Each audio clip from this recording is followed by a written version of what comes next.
በጣም አሪፍ የትኛው ዘፈን ወደድከው? ፋራ የሚለው አሪፍ ነው። የትኛው ነው?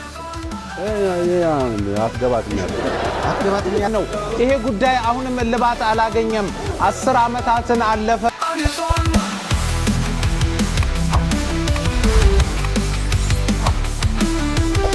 ከልጅ ሚካኤል አልበም የትኛውን ዘፈን ወደድከው? ከልጅ ሚካኤል አልበም ሰማኸው? ሰምቼዋለሁ። እንዴት አገኘው? በጣም አሪፍ። የትኛውን ዘፈን ወደድከው? ፋራ የሚለው ፋራ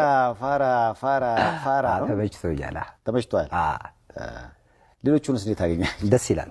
ጥሩ ናቸው። ሜሎዲዎቹም ገባ የለመድናቸው ሜሎዲዎችን ወደዚህ አምጥቶ ሲሰራው ገባ ሰቡ ጋር ቶሎ የመግባት እንትና ያለ አዲሱን የቴዲዮን አልበም እንዴት አየኸው? ያው እኔ ባጠቅ የምደረግበት ስለሆነ የግድ ትሰማዋል። አሪፍ ነው። የትኛውን ወደድከው? ለምሳሌ አትገባትም ያለው ንሳ ካልገባ አትገባትም ያለው እሱ አይደለም ሊል ይችላል። ወይም ኢንተርቪው ላይ እንዳየሁት ሰው በወሰደው መንገድ ይወሰደው ነው ያለው። እኔ ግን እኔን ነው ብዬ ገግም ያለው። ስለዚህ እሱ ነው ልጅዋለሁ። ግባ በሉት ንስሐ ሳትገባ አትገባም ገነት። የልጅ ሚካኤል አድናቂዎች ምናችሁን ነው የሚያማችሁ? ልጅ ሚካኤል እንግዲህ ትናንትና ከምን ልጀምር የሚለውን አልበሙን ለቋል። እንዴት አንድ አርቲስት አንድ የሂፕ ሆፕ አርቲስት 4 አልበም ለቆ አራቱንም ተመሳሳይ ፍሎ እንዴት ይጠቀማል? ጋይስ እስኪ ንገሩኝ። ይሄን አልበም ለኔ ማለት ነው ሬት አድርገው ብትሉኝ ከ10 5 ነው የምሰጠው። የልጅ ሚካኤል አራቱም አልበሞች ተደምረው ማለት ነው የቴዲዮን ይሄኛውን አልበም ከጫፉ አይደርሱም። ጋይስ ሁላችሁም የቴዲዮን አልበም ዝም ብላችሁ አዳምጡት። ጋይስ የኢትዮጵያ ሂፕ ሆፕ እንደምታውቁት የሌለ ፋይል ውስጥ ገብቷል። ቴዲዮና ልጅ ማይክ ያበደ የራባትን ላይ ነው ያሉት በጣም። ለማንኛውም ለያንግ ጄኔሬሽን መክረው ነገር ቢኖር ከዚህ ከሁለቱ ባትል ማን ነው ዲጄ ሚላ በጣም ከባድ ሰው። ሁለቱም ዲጄ የተተራረቡበትን ትራክ የሰራው ዲጄ ሚላ ነው። አይገርም?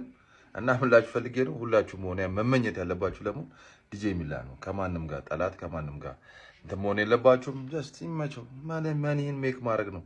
ዲጄ ሚላ ቢግ አፕ በይዘዌ ያልተወራለት ጀግና አቀናባሪ ነው ዲጄ ሚላ። የሚገራርም ቢቶች ሰርቷል። ዮሐናን አልበም የቴዲዮን አልበም አሁን ደግሞ የልጅ ማይክ አልበም ላይ ገራሚ ነገር ሰርቷል። ወደፊትኛ መመጣ ይሆናል። ያራድዬ ልጅ ይመችሽ። ፒስ አይ ከቴዲዮና ከልጅ ማይክ የተሻለ ምርጥ የምትሉት ዘፋኝ ማን ነው? ይሄ ጉዳይ አሁንም እልባት አላገኘም። 10 ዓመታትን አለፈ። አልበም ባወጡ ቁጥር እኔ ነኝ አሪፉ አንተኛው አትችልም ይባባላሉ። ብቻ ጥሬ ስጋን መብላት የጀመረውም ሰው ይሄን ያክል ግርግር አልፈጠረም። ይሁን ሂፕሆፑም ላይ ጥሩ ሰርተዋል። ከሀገርኛ ሙዚቃ ጋር አወዳጅተውታል። ግን እንዲሁ እያሉ ሊያረጁ ነው። እኔ ነኝ ምርጥ እያሉ መጨረሻ አሁን ምንድነው የሚሆነው? ከ20 ዓመት በኋላ ከዘራ ይዘው እኔ ነኝ ጀማሪ ሊሉ ነው።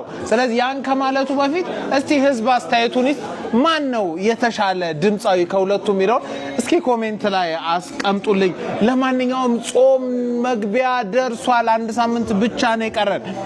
ጃሌ ድሬ ብትመጡ ደግሞ ከድሬዳዋ እስከ አዲስ አበባ የታመነ የተወደደ ስም ከድሬዳዋ ሰይዶ ሼል እንዲሁም ደግሞ በአዲስ አበባ ለቡ ስታር ሆስፒታል ጀርባ ታገኙታላችሁ። ይህንን የመሰለ ቁርጥ ስጋ ትበላላችሁ። ቆይ አንድ ጊዜ የዚህን አልበም የመጨረሻ ወርድ ልሰጥ የምችለው ሙዚቃ አንተን ከመተዋ በፊት አንተ ሙዚቃን ተዋት። ይሄ ነው የእናንተን ኮሜንት ቦክስ ላይ እስቲ አስቀምጡልኝ። ይመቻችሁ። ልጅ ማይክ እና ቴዲዮ ወይ ቢፉን ተውት ወይ ደግሞ አንድ ደረጃ ከፍ አድርጉት። አሁን ስንፈተ እድገት ያለበት ቢፍ ነው እያየን ያለ ነው። ከእናንተ አይጠበቅም። እናንተ ትልልቅ ሰዎች ናቸው። ኦልሞስት 40 ገቡ ያላችሁ ሰዎች ናቸው። ወይ ከፍ አድርጉት ወይ ሰላም አወርዱ። ምንድነው በየአልበሙ በየሙዚቃው እኔ ነኝ የመጀመሪያው እኔ ነኝ ራፕን ያስጀመርኩት እኔ ነኝ ራፕን ያስጀመርኩት ፓንፋኖን እኔ ነኝ ያስጀመርኩት እያለ ነው። ማንንም የሚሰማው የለም። ምንድነው እያደረጋችሁ ያላችሁ?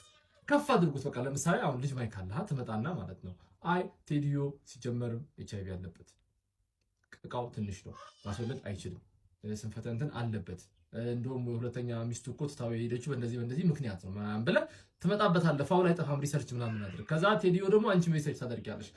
የልጅ ማይክ አያት እኮ ባንዳ ናቸው በጦርነቱ ጊዜ ክደው ሀገር እንትን ያሉ ናቸው። ከዛ ልጅ ማይክ ደግሞ እንደዚህ አድርጎ ምናምን ነገር እንዲህ ፋውል ሰርቷል። እኔ የጎረቤት ልጅ እኮ እንደዚህ አድርጌ አላስቀድኩ ምናምን ብለህ በቃ ማምጣት ነው። አረ ምናምን እንላለን። እኛ ኮንሰርታችሁን እንገባለን፣ ትኬት እንሸጣለን፣ ሙዚቃው ይሰማል። ከዛ ፋን ይኖራቸዋል። ፋኖቹን እንሰበሰባለን። ወይ ደግሞ ሰላም ማውረድ ነው። ለሀገር ልጆች ሰላም ምናምን ዘፈን አውጡና ተቃቅፋችሁ ምናምን ነገር አለ። እንደዛ ዘፈን ብቻ ተቃቅፋችሁ ወይ ጨፍሩ ወይ ደግሞ ከፍ አድርጉት። ጦርነቱ ምንድነው? በየአመቱ በየሁለት አመቱ እየመጡ እኔ ነኝ የመጀመሪያው ማለት እኔ ነኝ የመጀመሪያው እያላችሁ አለቃችሁ። እድሜያችሁ ሄደ። አሁን ለጸብ ራሱ ማይመች እድሜ ላይ ልትደርሱ ነው። ስለዚህ ከፍ አድርጉት ወይ ተውት እንዴ። ትናንት ልጅ ሚካኤል የወረደ አልበም ለቋል ብሎኝ እኔም ገብቼ ስሰማው ለካ እነሱ ናቸው ውርድ ያሉት። ልጅ ማይክማ ከፍ አድርጎ ሰቅሎታል። ለስራሱ ትናንት ጆሮና ሞት ፋርማሲ ሲሄድ የልጅ ማይክን 15 ትራክ አስዋጡት። ዋው አሁን በጣም ተሽሎታል። አልበሙ በጣም ያበደ ነው። ከምስጋና እስከ ነቆራ ተካቶበታል። ልጅ ማይክ ሲናቆር በሪስፔክት ነው፣ በክብር ቀስ ብሎ እግርን ይበለጥጥላል። ባለፈው አልበም ያስደበራቸውን ኦዲየንሶቹን በዚህኛው በእጥፍ ክሷቸዋል። በተለይ ከዲጄ ሚላ ጋር ያሉት ትራኮች ከ40 ዓመት በኋላ እንኳን በክራንች የምንደንስባቸው ናቸው። ዘመን ተሻጋሪ ራፕ ማለት ይሄ ነው። ከዚህ በኋላ ባቷ ቂጧ ወገቧ ውሃ በለው። ልጅ ማይክ በአዲስ ቃና በሚገራርሙ መልእክቶች አሁንም ራሱን ከፍ አድርጎ መስቀሉን ቀጥሏል። እውነት ነው ሂፕሆፕን ፌመስ ያደረካት አንተነ እኔ አላልኩም፣ ራሱ ነው አልበሙ ላይ ያለው። ራፕ ውለታን ትክፈለው፣ እርፕፕፕ ያለ ኑሮ ይስጥ። በጣም እናመሰግናለን። እናንተ ደግሞ በኔ ወጪ አልበሙን ተጋብዛችኋል። ዩቲዩብ ላይ ግቡ።